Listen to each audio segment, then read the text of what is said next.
Good morning once again. Mr. Taboma Opa again. This morning, this Friday morning, I'm just gonna go to module 4, grade D, titled Access Control. Access control is the job that is done by security officers working on the gate or inside the building on the door. That's where you write your names, you do all these things, time in, purpose of visit and stuff like that. That's what we call access control. There's a security officer who must be doing access control in any premises. Some even specialize on it to say, let's say another company is advertising for a job, for a guard who specializes in access control. Then they will advertise saying, grade C access control security officer required, right?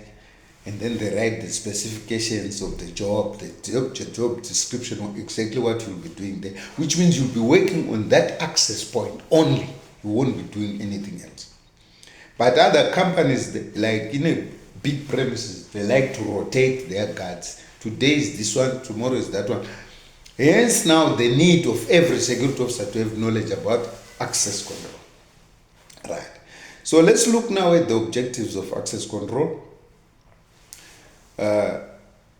On completion of this module, the grade D student, which is you, the grade D student, you must be able to, number one, know the definition of access control. Very important. You cannot perform access duties without knowing the definition, obviously.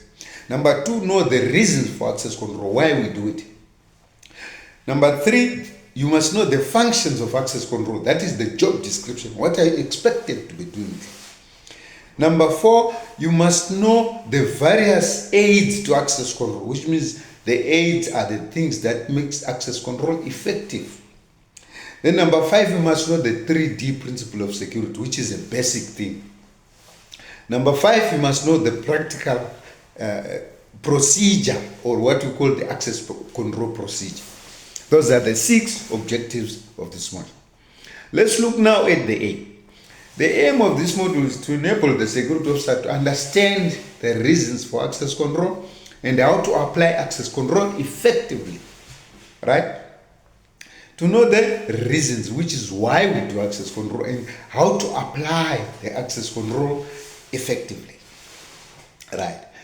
Let's look now at the definition. Remember on the objectives, the first objective was saying you must know the definition of access control. Here is the definition now. Access control is the application of systems or methods to control entry, exit, as well as passage of people, vehicles, and goods into and out of premises. That is the definition. Repeat after me. Access control is the application of methods or systems to control entry, exit, or passage of people, vehicles, and goods into and out of premises. That is what we call access control. The application of systems or methods. What are the systems? Access control procedures, access control register, searching is also part of it. Right. So that is where your question 1 is, both in the progress test as well in the final. It just simply says define access control. And the answer is access control is the application of systems or methods to control entry, exit, and passage of people, vehicles, and goods into and out of premises. You are done. 5 marks. Right.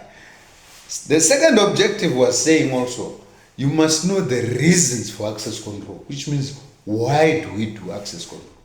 Which is number 1, you want to know who has got access into which area, who came in here and going where. Because certain premises, they've got departments. Number 2, how they are identified. How they are identified, when you write in the visitors book, you write your name and surname, you write your contact details. Some even require the address, some visitors books, right? You write time in, reason of visit. You understand? That's how they are identified, those people who are coming to the premises. Number 3, egress procedure. Egress procedure now is time in, time out. That is way in, way out. Number 4, how they are monitored during their period of visit or work. They are monitored using that book. That is reason number 4. If you come in at 8 and you want to go tea time at 10, you record. When you come in, you must record. That is how they are monitored during their period of work or visit. Then lastly, number 5, observing all orders relating to access control. What are the orders? The functions, the duties, the job description, the things that they are doing there. Those are the 5 reasons for access control. That is where your question 2 is. In the progress test 2, as well as in the final examination is there. It simply says, list 5 reasons for access control. Number 1, who has got access into which area. Number 2, how they are identified. Number 3, grace procedure or way in, way out. Number 4, how they are monitored during their period of work or visit. Number 5, observing all orders relating to access control. Right. The reason number 5, which says observing all orders relating to access control, which means the job description. What do you do? That brings us now to the functions of access control. Your job description. What do you do there? Number 1, supervision of entry and exit of all regular employees. If you remember, by the way, in these companies or factories or wherever, or premises, the regular employees that work there where you are guarding in that premise, they don't write their names in the book. They simply clock fingerprinting system, or some they use swiping cards, some they use facial identification to gain access. So they don't write in that book. So security will be there standing while they are busy fingerprinting or swiping or doing whatever. That is supervision of entry and exit of all regular employees. Number 2, regulation of all parcels entering and leaving the premises. That's why if a truck is bringing parcels, you must check what it is. Is it what is written on the way bill? It must match. Some security, they even climb into the truck to check against the receipts to see if it's the right thing that is written in the receipt. Understand? That is regulating all parcels entering and leaving the premises. Number 3, control of all visitors entering and contractors entering and leaving the premises. Visitors and contractors, you control them. If security said, no, you are not verified, you are not going in, and they are not going in, that is the control of all visitors and contractors entering and leaving the premises. Number 4, issuing of permits and way bills. Have you ever seen some people having a sticker which is written visitor here? Although some forget to leave it by the security when they leave. That is what we call permits. Way bills is receipts, right? And then number 5, maintaining visitors book. How do you maintain the visitors book? Each day, at the end of the day, you must check if everybody out, they sign out. After that, you put double lines to say today it ends here. Then tomorrow, new date, you start under the line that you drew yesterday. That is maintaining the visitors book. And then number 6, conducting of searches. People are not searched while inside. They are searched on the access control gate. And then number 7, maintaining a record of all vehicles entering and leaving the premises. How do you do that? Still using the visitors register. There is a place for vehicle registration if somebody is driving. For pedestrians, they don't write anything there. But people who are driving, they have to record their the registration number of the vehicle that they came through with. In case maybe tomorrow something happens and they want the record, then you'll be able to provide the record. That is where question 3 is. Progress as well as in final. List 5 functions of access control. Number 1, supervision of entry and exit of all regular employees. 2, regulating of all parcels entering and leaving the premises. 3, control of all visitors and contractors entering and leaving the premises. 4, issuing of permits and way bills to authorized visitors. 5, maintaining visitors book. 6, conducting of searches. 7, maintaining a record of all vehicles entering and leaving the premises. But the question says list 5 functions. So you take 5 out of those 7 and then you put there. Let's look at the 3D principle. I think it was objective number 5 or 4, if I'm not mistaken. The 3D principle of security is whereby we've got 3 lines of defense. Access control is based on the 3D principle. Number 1, denial. 2, detection. 3, deterrence. Denial, this is the first line of defense and includes all the measures and aids which prevents unauthorized entry or vehicles from entering the premises, e.g. gates, guards, fences, walls. That is the first line of defense. You can't jump a fence if you want to come to it.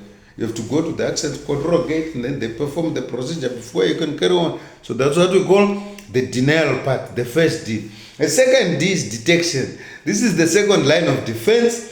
If the intruder succeeds to break through the first line of defense, he must be discovered, apprehended, and removed before he has the opportunity to commit a crime. The following aids are used, e.g. guards, dogs, alarms, CCTV, etc. That is the second line of defense. Right. Number 3, the third D is deterrence. Deterrence is simply ensuring that crime won't take place. This is the last line of defense. The more barriers for the intruder to encounter, the lesser his chances become in achieving his aim. Quite often, this psychological deterrent is enough to turn him away. The following aids can be used, e.g. alarms, burglar proofing, safes, and strong. Those are the deterrent part. That is what we call the 3D principle of security. Right. There is no question on that one. Let's come now to security knowledge. The security knowledge that you must have in order to enforce access control effectively. The security officer must have proper knowledge of the following to be able to adequately enforce effective access control. Number 1, utilizing all available aids. What aids? Gates, locks, burglar proofing, alarms, CCTV, and so on. Then the task description is the second security knowledge, which means you must know what are your duties and responsibilities there, your job description. Number 3, legal aspects. Powers of arrest, section 42, manner of effecting of an arrest, section 39, right? And then number 4, permits and way bills. You must know the permits and way bills. Is this the receipt that is required for that type of article that the person is taking in or out of the premises? Right. And then you must know immediate action rules, which we did. Immediate action rule in discovering a fire, immediate action rule in discovering a bomb, immediate action rule after explosion, immediate action rule in case of robbery, immediate action rule in case of natural disaster. You must have knowledge of all those. Number 6, you must know radio communication when you are at an access point. Because if a visitor comes, you must confirm inside, either by radio or telephone. So you must know radio communication, the module that we just finished yesterday. Right. And then number 7, you must know one official language to be able to communicate effectively with the public or the client representative. Then you must have powers of observation. Powers of observation is to be able to see and to know and to be able to describe what you are seeing, what we did in grade E. Then number 9, you must see behavioral patterns. If you see someone doing like this, what is he hiding? You know, I used to work as a security officer. The behavior of shoplifters is a little bit different from normal people who don't have any intention to steal anything.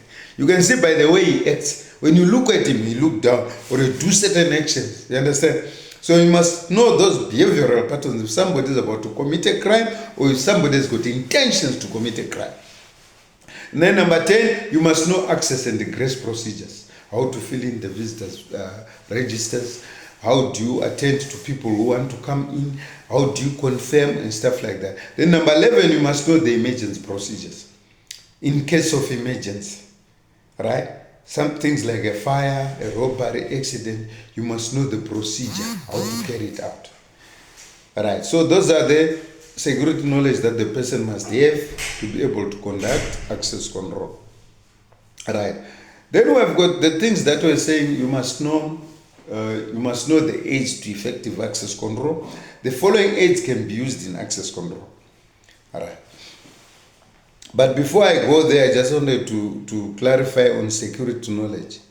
There is a question which says, list 5 things according to security knowledge which the security must have in order to enforce access control.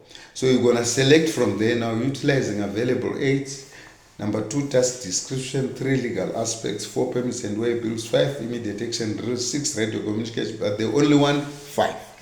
Right. Let's look now at the aids which are used in access control. We've got fences, number 1. Number 2, walls. 3, lights. 4, burglar proofing. 5, locks. 6, electronic gates and booms. And then 7, guards. 8, dogs. 9, strong rooms. 10, safes. 11, CCTV. The question simply says, list 5 security aids in order to enforce effective access control. Then you just list any one of those. Now we got additional effective measures in access control. Right. The following measures can be introduced to deny adversaries access to the premises. Zoning, to provide the premises or to divide the premises into different zones, each zone having its own permit. Then unauthorized persons must be reported by management or security on patrol. Security awareness programs to get all employees to assist in security in reporting all unauthorized persons.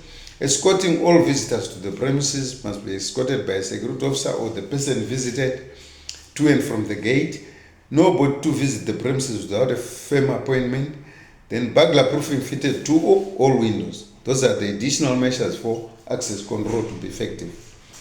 Then we've got what we call access control procedures. This is the practical part. When doing access control, you must keep in mind that you are more likely to be the first person the visitor meets when he visits the company. As he might not want to waste time, you must help to get to his appointment as soon as possible. The following procedures should be followed when the visitor arrives. 1, greet the visitor.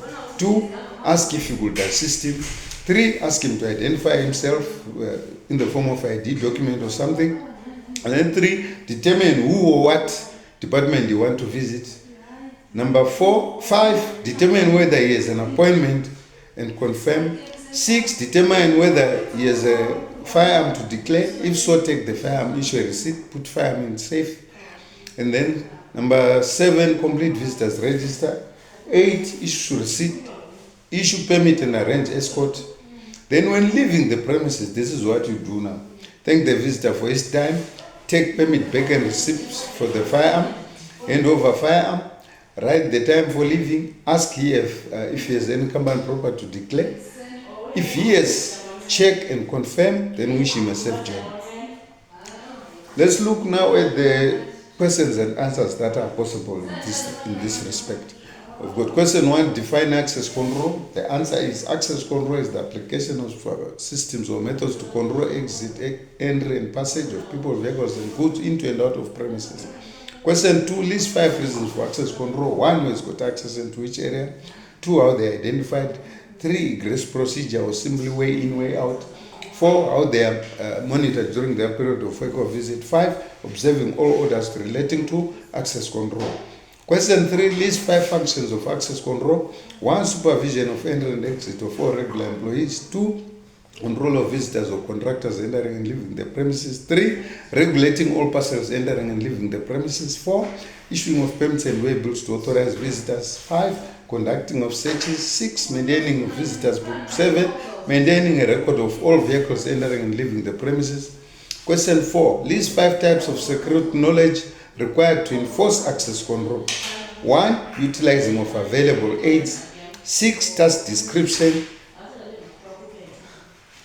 3, legal aspects. 4, immediate action drills. 5, radio communication. 6, emergency procedures. Question 5, which is the last question here. List 5 aids to effective access control. 1, walls. 2, fences. 3, alarms. 4, lights. 5, burglar proofing. 6, locks. 7, gates. 8, guards. Right, good luck. This is the end of access control. I'll see you in the next module, which is titled Occupational Safety.